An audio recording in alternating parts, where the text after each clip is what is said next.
আসুন আমরা ওনার মুখ থেকে কিছু শুনে আসি। ওগো আল্লাহ,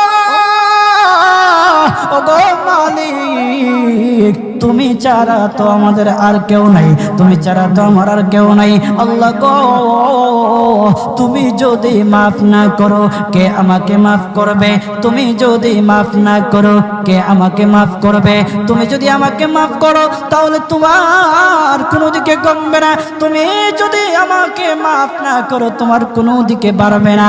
আল্লাহ গো, তুমি আমাকে মাফ করে দাও। সারাটা জীবন অন্যায় কাজ করেছি, সারাটা জীবন নাফরমানি করেছি, আমার কাছে কালেমার দাওয়াত কম আসে নাই, আমার কাছে কালেমার দাওয়াত কম আসে নাই, আমাকে লোকেরা কম বোঝায় নাই। ওগো আল্লাহ, তুমি আমাকে মাফ করে দাও। মাফ না করলে কোথায় যাব, কার কাছে যাব? বাবা যখন মারে তখন মা